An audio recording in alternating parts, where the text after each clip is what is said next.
How to differentiate a noun phrase from a noun clause, an adjective phrase from an adjective clause, and an adverbial phrase from an adverb clause. First of all, we have to define the concepts of phrase and clause. A clause is a group of related words containing both a subject and a verb. And there are two types of clauses, independent and dependent clauses. And then we have the concept of a phrase. A phrase is made of two or more words which are related to each other, but phrases are never complete thoughts. Phrases do not contain a subject and a verb. How to differentiate a noun phrase from a noun clause? Often, a noun phrase is just a noun or a pronoun. For example, in this sentence, people like to have money. I am working. The words that are underlined are noun phrases. As we already mentioned, a noun phrase is just a noun or a pronoun, but there are other cases in which it can be a determiner and a noun. For example, our family have bought a department in the avenue. Those departments are very cheaper. And the underlined words are noun phrases. Perhaps with an adjective. For example, we have bought a new department in the avenue. And the underlined words are noun phrases. Sometimes the noun phrase begins with a quantifier. For example, all those guys go to the party there. Some people travel a lot of times. And the underlined words are the noun phrases. Numbers. Quantifiers come before determiners, but numbers come after determiners. Example, my 2 children go to the school. All my children go to the school. And the underlined words are the noun phrases. So the noun phrase is built up in this way. Determiner plus noun, quantifier plus noun, determiner plus adjective plus noun, quantifier plus determiner plus noun, quantifier plus determiner plus adjective plus noun. Noun clause. A noun clause is a dependent clause and cannot stand alone as a sentence. It must be connected to an independent clause. A noun clause has its own subject and a verb. For example, I know where he lives, and where he lives is a noun clause. As you can see, a clause has a subject and a verb, but a phrase does not have. Now we're going to see the difference between adverb phrases and adverb clauses. An adverb phrase modifies a verb just like an adverb. For example, I did the homework quickly. And the underlined word is the adverb phrase. There are many types of adverbs. For example, adverbs of manner, frequency, time, place, and degree. Adverb clauses. Adverb clauses are clauses that function as verbs. Since they are dependent clauses, they must have a subordinated conjunction to connect them to other clause. Subordinating conjunctions can be arranged according to the purpose of the clause. Here are some examples of subordinating conjunction: time, condition, cause and effect, and contrast. For example, whenever there is music, people will often dance. She passed the course because she worked hard.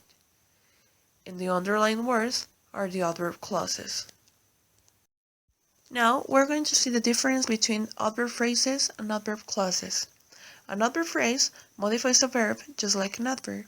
For example, I did the homework quickly. And the underlined word is the adverb phrase. There are many types of adverbs. For example, adverbs of manner, frequency, time, place, and degree. Adjective phrases. An adjective phrase is a phrase used as an adjective. For example, she has a heart of gold, and the underlined words are the adjective phrases. How a prepositional phrase can function as an adjective and a verb. A preposition is a word that expresses the relationship between a noun or a pronoun and another word in the sentence. The noun or pronoun is called the object of the preposition. and it can be related to another noun or a pronoun in the sentence, or to a verb. The preposition, its subject, and any modifiers make up the prepositional phrase. Prepositional phrases most often function as adjectives or adverbs. Remember that an adjective modifies a verb, an adjective or another adverb, and it tells when, where, why, how, and under what condition it is. Now we're going to see some examples of prepositional phrases functioning as adjectives. For example, the book on the counter belonged to my mother. It tells which book. Another example, I want to meet that girl in the green sweater. It tells when you will go. The underlined words are the prepositional phrases functioning as adjectives. Here we have some examples of prepositional phrases functioning as adverbs. For example, the book is on the counter. It tells you the location of the book. Another example, in the morning, I have to go to school. How to write a complex sentence with three clauses, a main, relative, and subordinated clause. Before to start, we have to define the concept of a main clause. A main clause is a clause that can form a complete sentence standing alone, having a subject and a predicate. Now we're going to see what the relative clauses are. Relative clauses are dependent clauses introduced by a relative pronoun. Some examples of relative pronouns are that, which, whichever, who, whoever, whom, whose, and which. These clauses can be restrictive. It means there are essential clauses, and non-restrictive. It means there are not essential clauses. The use of commas is going to be very necessary to separate a relative clause from the rest of the sentence. Finally, we have to know what the subordinate clauses are. Subordinate clauses are clauses that cannot stand on its own. They are typically introduced by a conjunction that forms part of it and is dependent of a main clause. According to that information, I created three different clauses: a subordinating clause, a main clause, and a relative clause.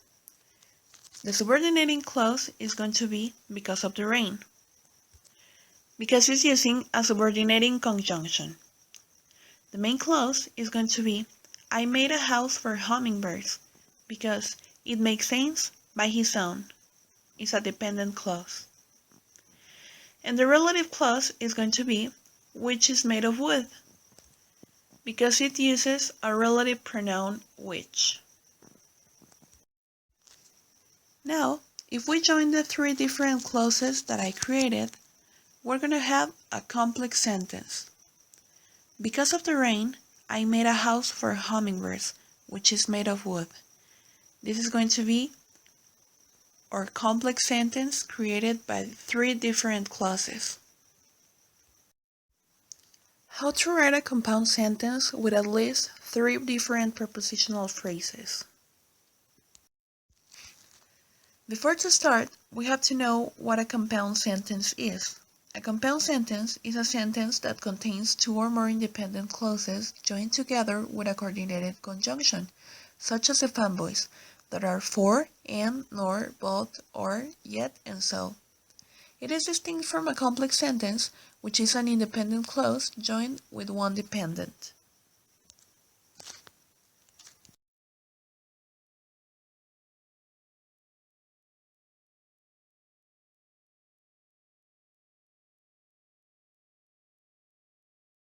As we already mentioned, prepositions are words that express the relationship between a noun or a pronoun and another word in a sentence.